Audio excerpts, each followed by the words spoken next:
Hi everyone, I am Dexter John M. Benzula from CCIS 1F. This is my presentation in Social Network Ethics Analysis. Then, my choose app is Telegram.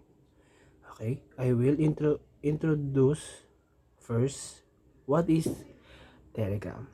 Okay, Telegram account, a Telegram app is a Wi-Fi or mobile data app. You need a phone number, creating an account on Telegram. And sobrang useful nito ang Telegram na to dahil yun nga, pwede mong ma-chat yung mga relatives mo, pwede kang gumawa ng channel and group. Ang maganda sa Telegram is kapag gumawa ka ng group is pwedeng over 200k members kayang-kaya niyang magawa at maka-join sa Telegram na ito. We have ethical concern in Telegram. So, the impact on mental health, data privacy and user information protection, at marami pang iba. Pero, pag-uusapan natin dyan is yung cyber bullying and harassment. Sa Telegram kasi, pwede kang i-chat ng ibang tao. Dahil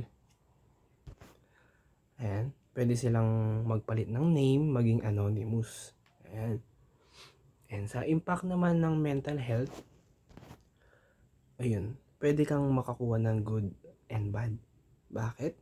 Kasi dun nga, pwede kang makipag-usap sa mga kaibigan mo, sa mga relatives mo kapag may problema ka, ganyan.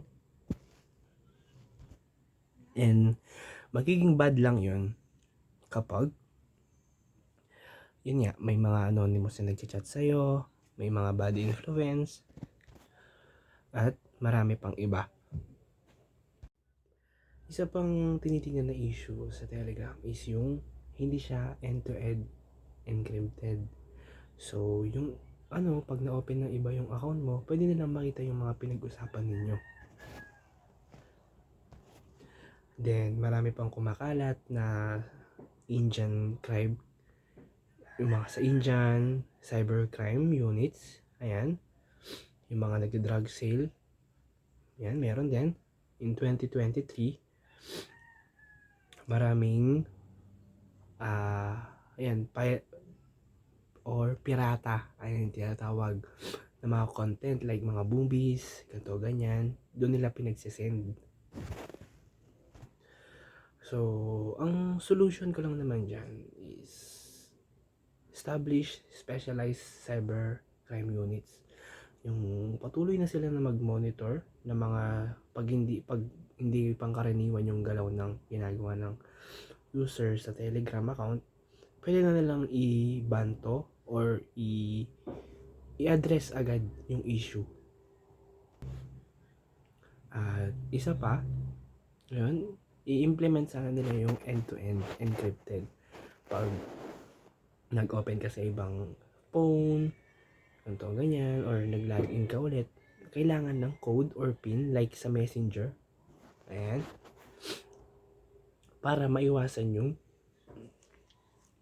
makita ng ibang tao yung pinag-usapan nyo or magkaroon ng secret chats. Conclusion ko lang naman is yung laging i-address yung ethical issues.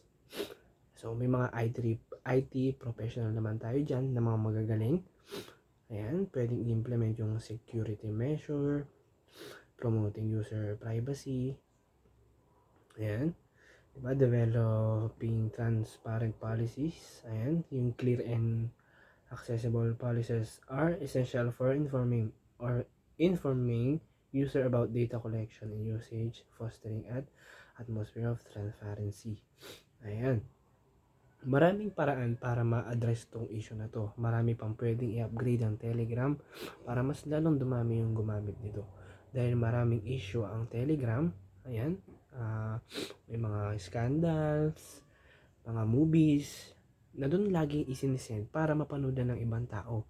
So, nakakabahala yun dahil, Halimbawa na lang pag nag-send ng mga Pinoy movies, hindi na natin nasusuportaan sa mga cinema, hindi na tayo nakakapagbayad, napapanood na lang natin ng libre. So, nakakaano naman sa mga Pilipino natin na gumagawa ng movies. Ayan. Ayun lang. Sana may natutunan kayo. Ayan. For summarizing, need lang talaga ng i-address agad ang issue. Okay? Ng mga pwede silang deploy or mag-hire ng mga IT professional na manggagaling para sa mas lalong ikakabuti ng Telegram account. At yun lang. Thank you po for watching.